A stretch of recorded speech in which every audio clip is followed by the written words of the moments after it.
Welcome back to the Daily Drum on WHUR and Sirius XM Channel 141. This is the Inside segment. I'm Harold Fisher. Tonight, the chaos, the confusion, and the upheaval continue for federal government workers for yet another week. Who's covering President Trump? Well, the White House says it will determine which news outlets can and cannot. And hold on to your coins, exactly who is behind the call for that nationwide economic boycott this Friday. Plus, we're going to talk about some of the top Black news anchors saying goodbye. Is it by choice or by force? We're sounding off on these stories and more at the Reporters Roundtable. My guests are Keith Alexander, Pulitzer Prize-winning D.C. crime and courts reporter for the Washington Post, and Misha Green, managing editor for the Washington Informer. Thank you both for once again joining this important conversation. It's always an honor, brother. Always an honor. So let's first talk about what is happening with the Trump administration, DOJ, and these federal government cuts. It was just reported that yesterday, for example, the Social Security Administration, headquartered in Baltimore County, closed 2 offices this week. As a matter of fact, they closed Monday the Office of Transformation, and yesterday the Office of Civil Rights and Equal Opportunity. And this just goes along with the many cuts that we have seen this week. Misha, I'll start with you. Just overall, talk to us about just the impact of what we have seen in these thousands of cuts from the government. Thank you, Harold. Before we even get into really the devastating impact these cuts really have on all of the employees and their families affected, but particularly African Americans, I want to take us back because we are still in Black History Month. And ASALH, the Association for the Study of African American Life and History, the creators of Black History Month, have an annual theme. And this year, the theme is African Americans in labor. And my goodness, were they prophetic.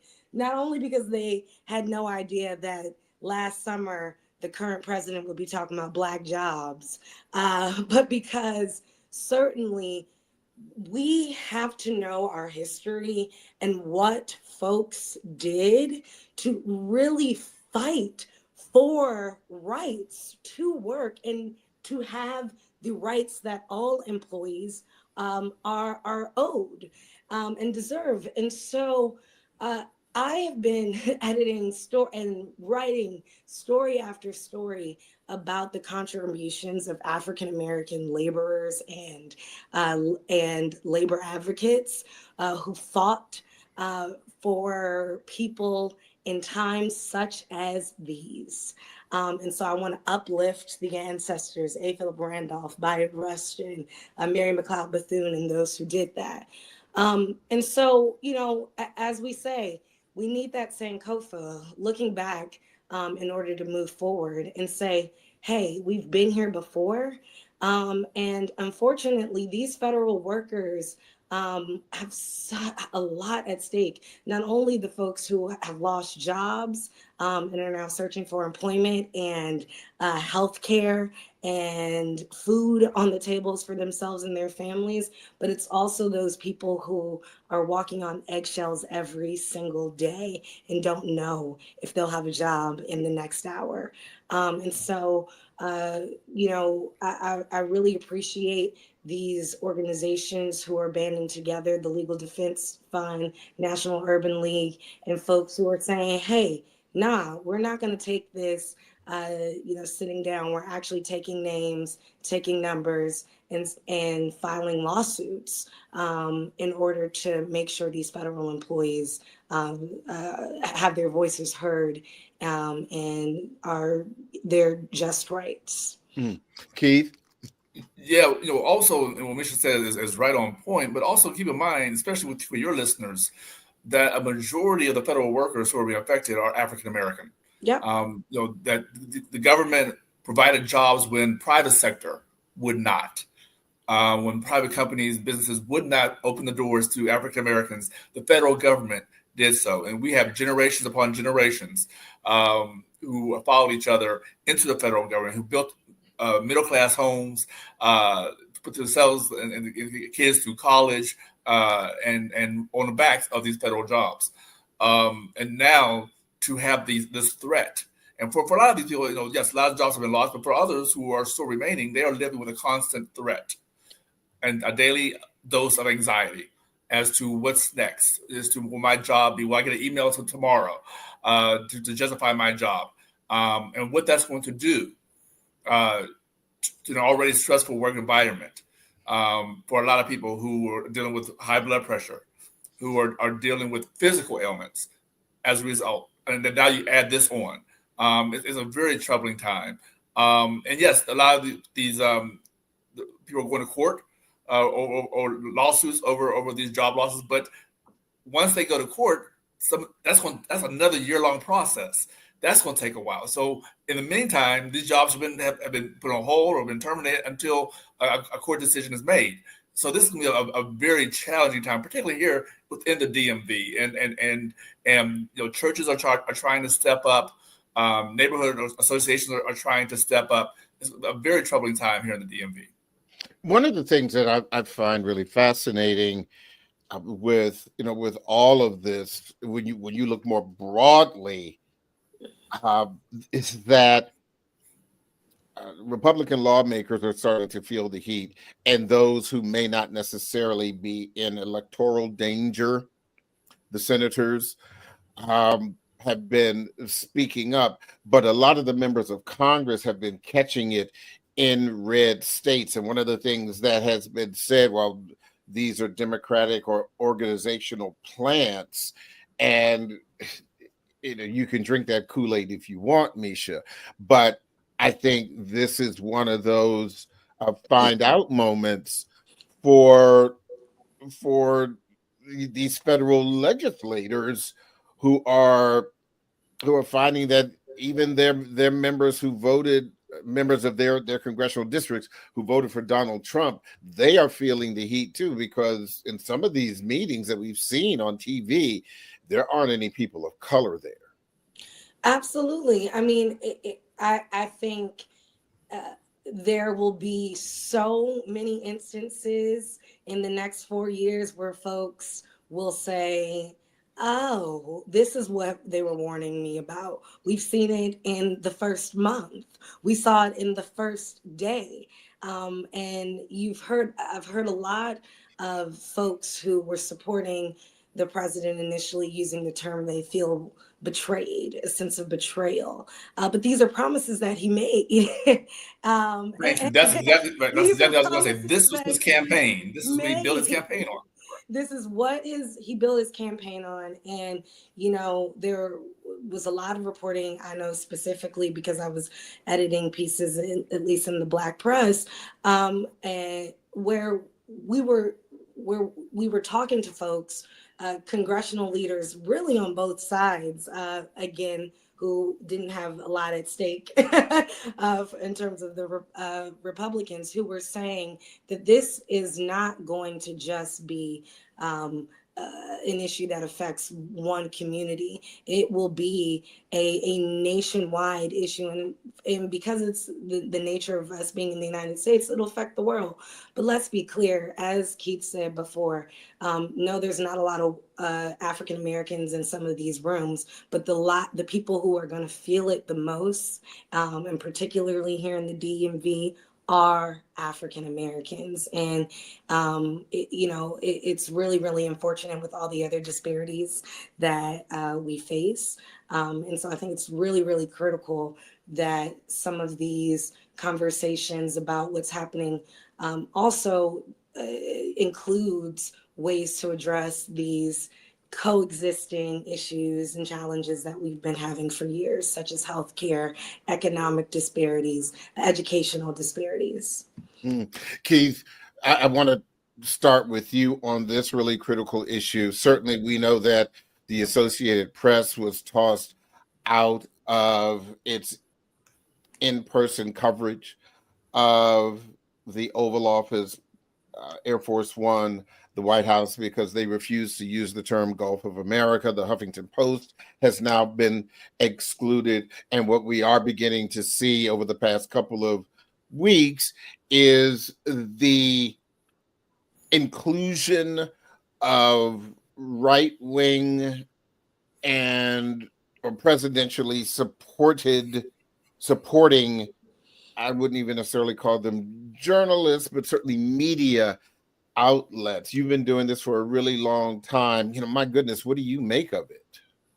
I think this is a very frightening, unprecedented time. We are seeing the White House picking and choosing who gets access to the administration based solely on the president's desire as to whether or not he likes the media outlet or not.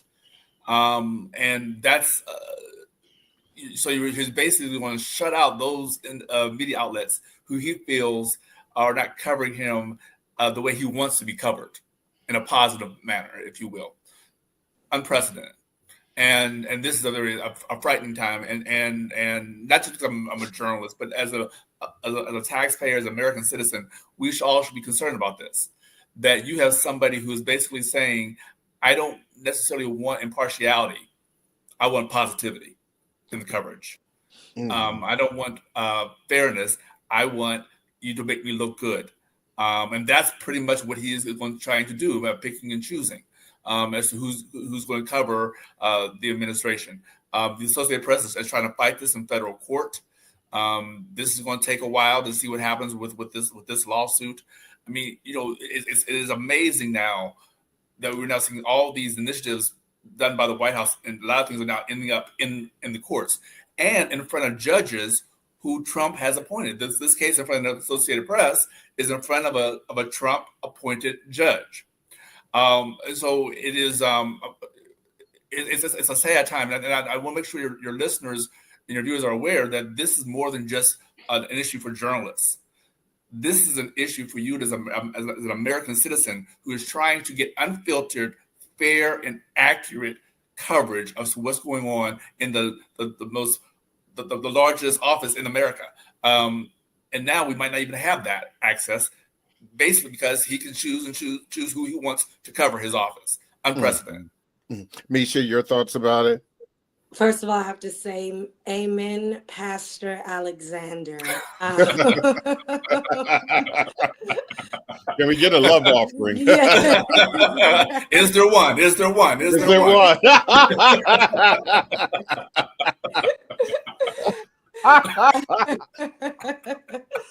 Why do you bring us three, this trio?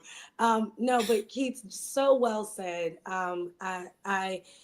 The only thing I have to add, because Keith just broke it down so beautifully, though this is a tragic situation, is that, again, we had warnings about this before.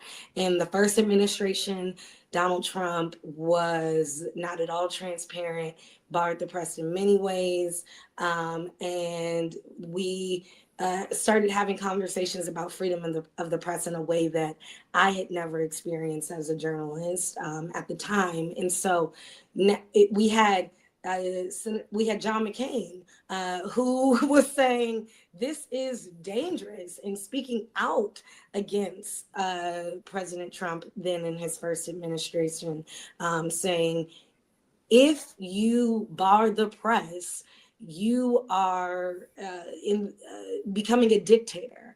And I mean, he was telling us straight up years ago. And so it's really unfortunate. As Keith said, it's unprecedented and it's dangerous for the American people. And again, by extension, the world, because if we cannot get information, accurate information about what's happening in the highest office of this land, how are we able to protect people with the knowledge that they deserve to know in order to operate accordingly. We're going to hold on, Misha. I need to continue that thought on the other side. Need to take a really, really quick break. The original Quiet Storm with Raheem Devon is coming up next on WHUR. I'm Harold Fisher. This conversation continues on Sirius XM channel 141 and 96.3 HD2 in just a few seconds. Welcome back to the Daily Drum on Sirius XM channel 141. I'm Harold Fisher. We continue our conversation at the Reporters Roundtable with some of the top stories of the week. My guests are Misha Green, managing editor for the Washington Informer, and Keith Alexander, Pulitzer Prize winning DC crime and court reporter for the Washington Post. Before the break, we were talking about news agencies being excluded from White House President Trump's covering the White House. Misha, go ahead and finish your point.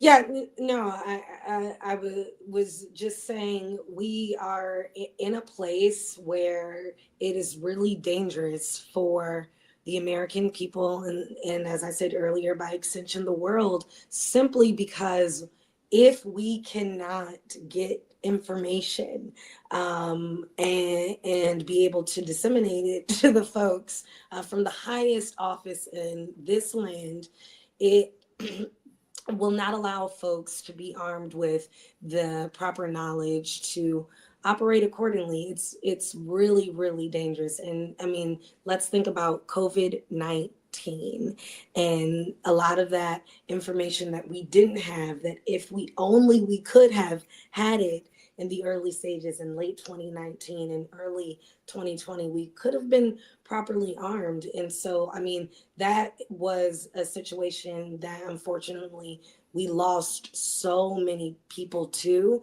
And I hope that doesn't happen to us again. But I do know that that's an example of how dangerous a lack of information can be. And, you know, in the press, Misha knows, you know, the press, we're the watchdog, right? Yeah. Our job is to hold the powerful accountable.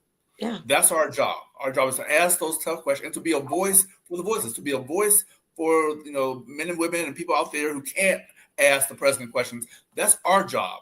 So we'll say, you know, what you said doesn't make sense. Can you elaborate and talk a little bit more about that? And if you have somebody who doesn't want to be challenged like that, who feels that is personal, and as opposed to wanting reporters in the room who will just take whatever they say as basically put out PR pieces on their initiatives, the American people should be very concerned about that. Yes. And that's what he's really trying to do.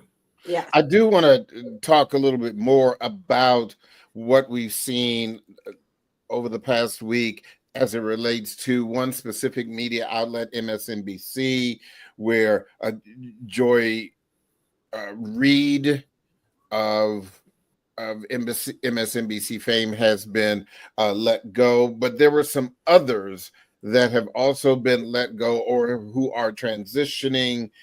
Alex Wagner from MSNBC, she is of Asian descent. We have Jonathan Capehart, who is Black. He's also out. Lester Holt, who has announced his departure coming up late spring, you know, early summer. Mm-hmm. Obviously, some of these things happen in an isolated way. As someone who has spent a lot of time in television, you know, I will say there are two things that are quite possibly at work here. It happens. Joy Reid's had a long run. Folks in this business get fired. Even the best, they get fired, and you can work a really, really long time, and then it's like high school. You know, you're the popular quarterback or cheerleader, 10th grade, 11th grade, and then all of a sudden that next year you're not the favorite anymore. But when you look at this in its totality, as I said, all of these people of color, and I just want your kind of take on this, Keith, because I think it would look different if Simone Sanders, Michael Steele, and and there's a third person whose name escapes me at the moment, were not replacing Joy Reid. If they were replacing Joy Reid, for example, with a white man or a white woman, it would be different. How do you see it? I think optics do play a Alicia role here. Menendez. I'm sorry, Yeah. Alicia Menendez. Alicia Menendez, yes. Latina. So anyway, Yeah. go ahead. Yes, optics obviously are concerning here. But as you said, Harold, I mean, it's the TV business, right? People come and go in TV, sadly, all the time. What wasn't said, and I wish was said, was ratings. I would like to know what Joy's ratings have looked like over the past years. I would like for them to say, okay, this is part of the reason her ratings have gone up, down, stack, or whatever. NBC is not giving any information. Like they don't feel like they have to. They don't care. They made a decision and they're moving forward. I do think that the fact that no one is saying the ratings for certain shows have been up or down or what have you, to give us somewhat of an insight as to the decision making would help people understand better. Okay, this was a business decision. This did not come from someone outside of MSNBC, maybe in Washington, who's influencing business leaders to make these decisions.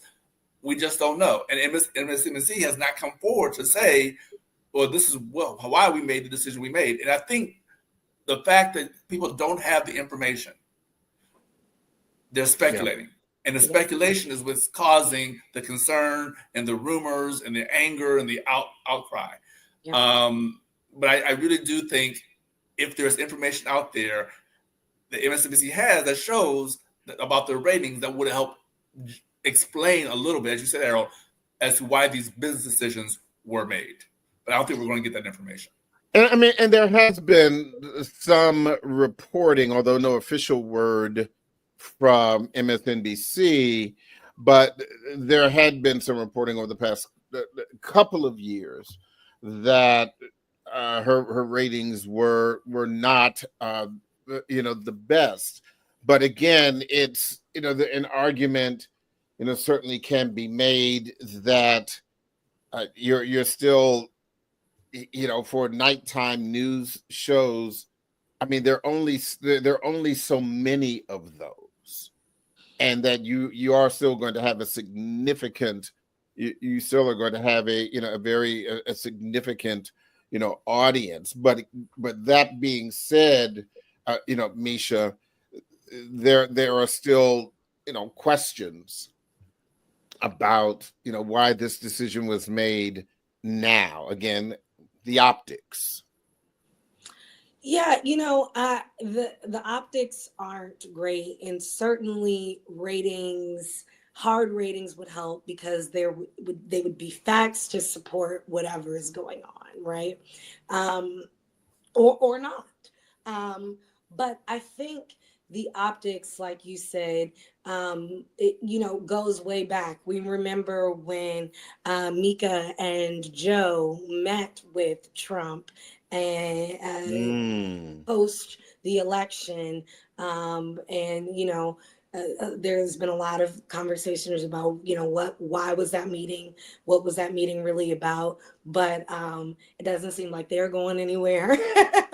And so when you look at that, certainly the optics aren't great, but I also think that it's a very interesting time for Black journalists in particular who or journalists of color who are saying we are particularly feeling attacked right now in this time.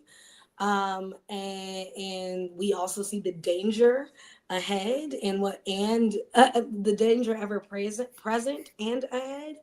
And so, I find it very interesting that we're losing a voice like Lester Holt soon, sort of, who's been such a reliable source of news. And integrity. For so many years. But I also, again, want to shout out the many organizations and people and groups that I'm seeing standing together and holding conversations and forums, just supporting Joy Reid. I mean, losing your job in such a public way is difficult anyway. And so just feeling supported and folks saying, we've appreciated how you've delivered us news and given us information, and we're standing behind you. I think it should be a really great feeling. But yeah, we've seen this for a while. Remember Tiffany Cross, um, uh, Melissa Harris Perry shift. I mean, this is not new for MSNBC, but and so I'm really sad to see Sister Joy experiencing this, but I'm also happy to see people stand behind her and show her that the National Association of Black Journalists met with the leadership at MSNBC and relayed their concerns. I was looking to see what came out of that meeting, and I don't see anything that came out of the meeting except for the fact that they had a meeting. Right. And there you go. That says something as well. That the only news that came out of the meeting was that they had a meeting. But it also does make you wonder if Vice President Harris would have been elected president. It makes you wonder if the landscape would have changed. MSNBC was very pro-democratic. The shows were very pro the previous administration. And now I'm wondering if this is more of a business decision that they've now got to balance the ship a little bit, if you will, to figure out how can they move forward in this new administration. And I think that probably has something to do with the decisions. Yeah. I will say, and this is the last thing before we move on. I will say this, with, Lester Holt has been sitting in what we in TV call the big chair for 10 years. It's been 10 years? Wow. Yes. It's been a decade. He replaced Brian Williams in 2015. That's a long run. Yeah. For a main anchor, number one. Number two, Lester Holt is 65 years old. Okay. He's going to Dateline. Again, just kind of looking at the way things go in this business, particularly for network news. He may very well, I mean, I'm just guessing here, but he may, say this is a good time for me to go out on top, to ease my way out. He, like I said, a man of integrity, a journalist, no scandals. Don't forget Brian Williams was demoted because he got caught lying about a news experience, news coverage that he had participated in. And so the overall optics do not necessarily look good, but I think that in the case of Lester Holt, I would argue that he may be writing his own story and taking care and controlling his own narrative. Let us talk about someone who unfortunately is unable to control her own narrative is Karen Huger of the Real Housewives of Potomac, sentenced today to 1 year behind bars because of a drunk driving conviction. Misha, it is unfortunate, I think, for this to happen to her, but drunk driving is a serious offense, and particularly in Montgomery County, they're not playing. Not at all. I mean, it is really concerning to know that this was a chronic issue for Karen of the Real Housewives of Potomac.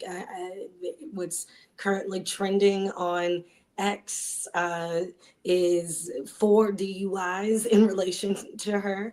I mean, she has stated publicly and used the Real Housewives platform to say that she is not an alcoholic, and accepted help because it was mandated, etc. But I really think that she could have used this opportunity to really talk about the dangers of what she was doing.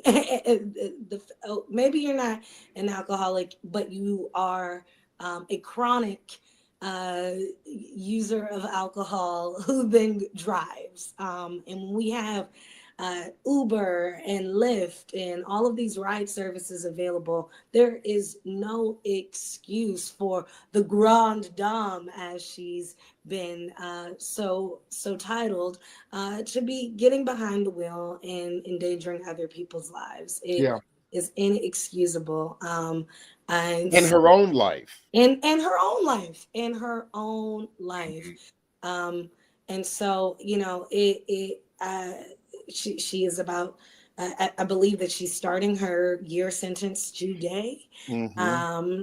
And we'll see what happens. We've seen other Real Housewives serve some time and continue to have successful careers in the franchise. And I know that she could potentially do the same because she had a great fan base. But I also know and really hope that her fans in particular and her family hold her accountable. The justice system has already done so.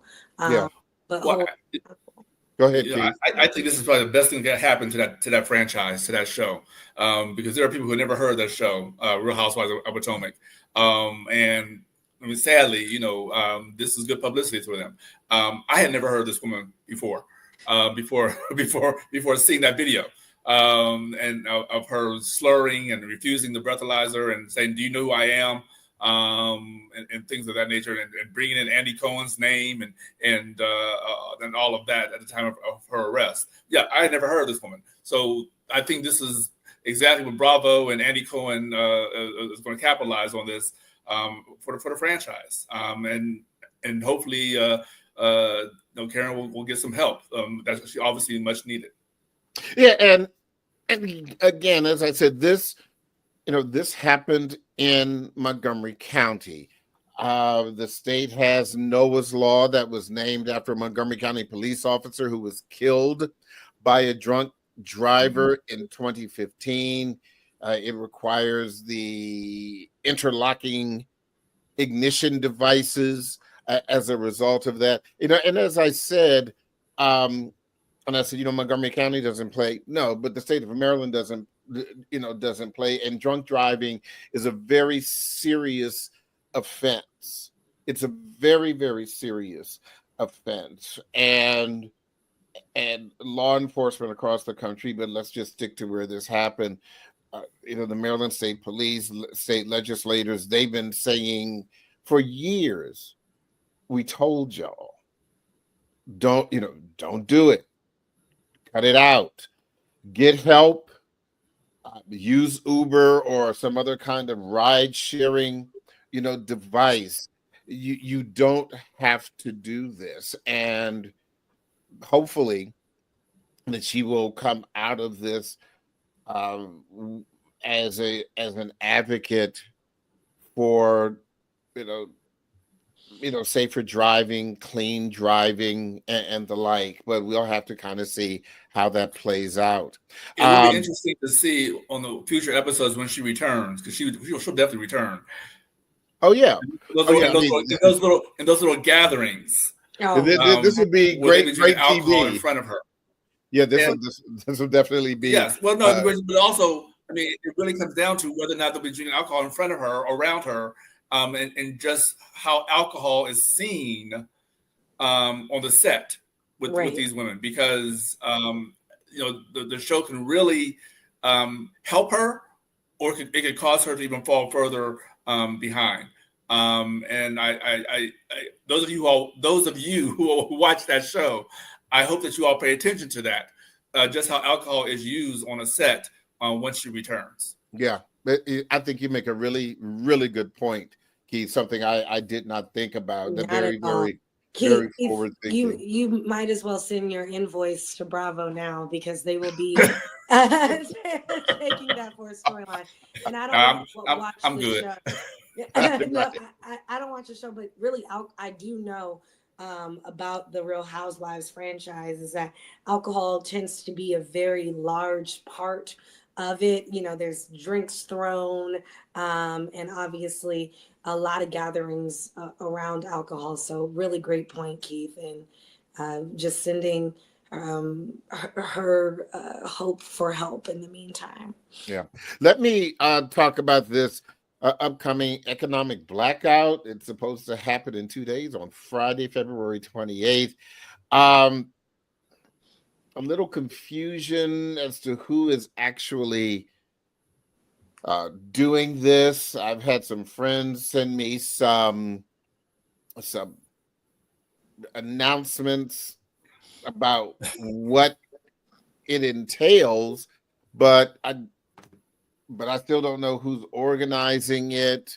I believe Al Sharpton said we should, but not this week. Keith, what are your thoughts about this?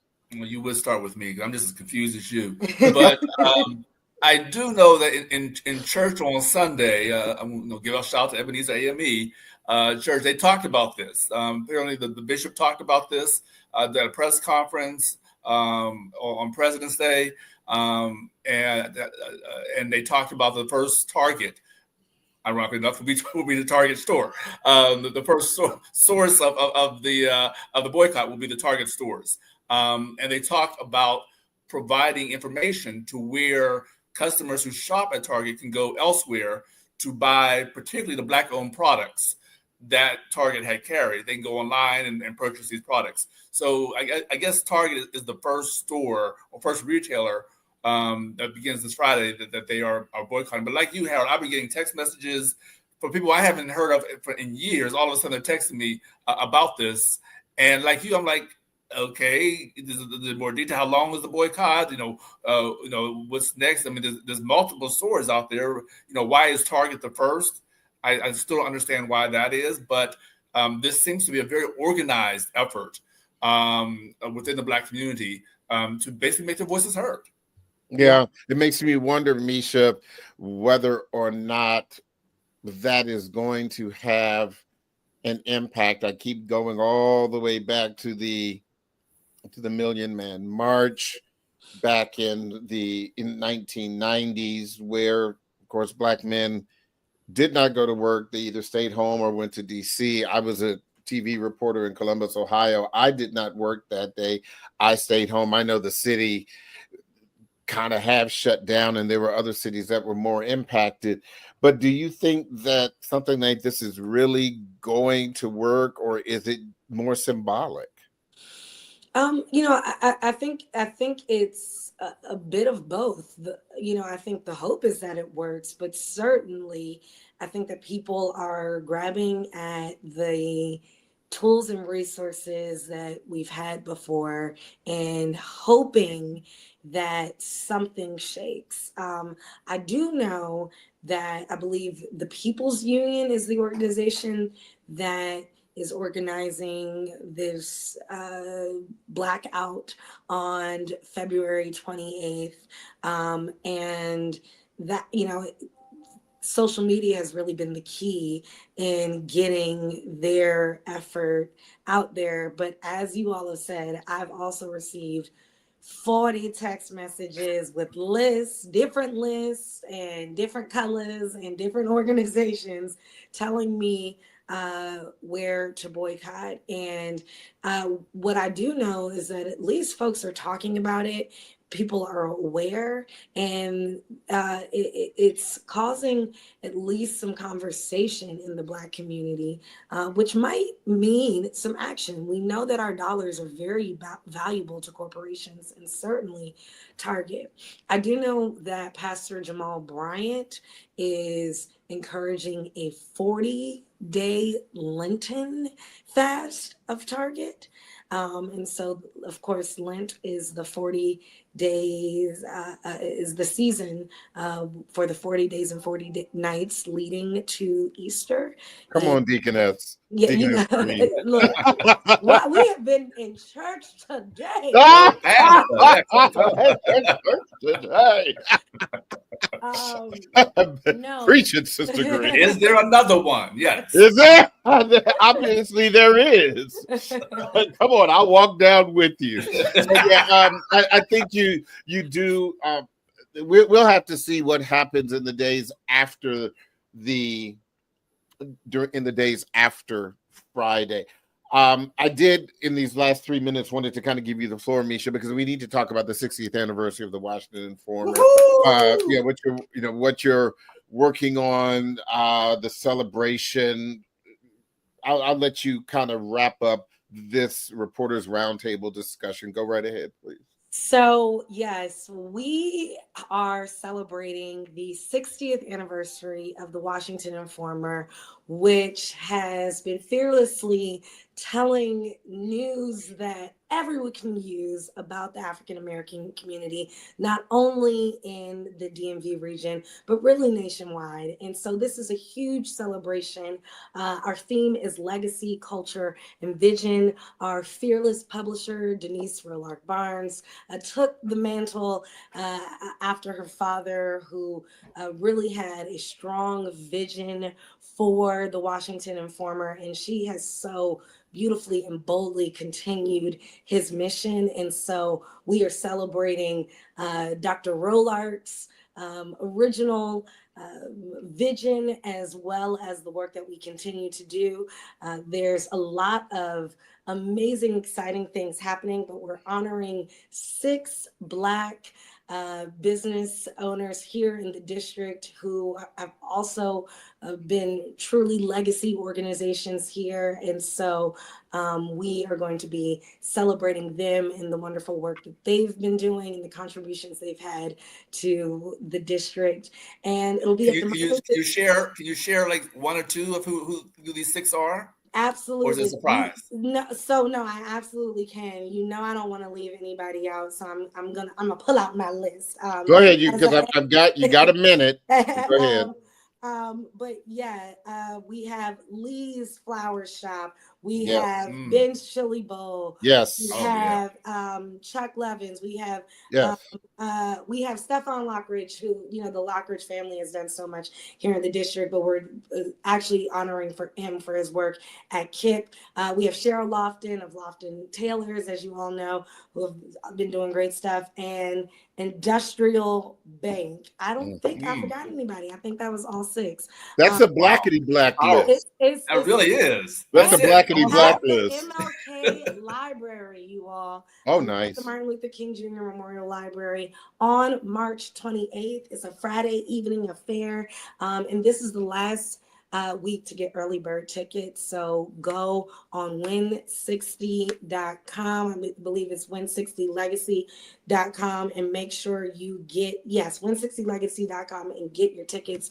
You do not want to miss this celebration. It's going to be fabulous. And as Harold said, blackety black. There you go. Keith Alexander, Misha Green, thank you so much. Misha, congratulations to the Washington Informer. We're going to try to have Denise on next week as well. Thank you all so much. That is the Daily Drum for this Wednesday, February 26th. I'm Harold Fisher. Good night.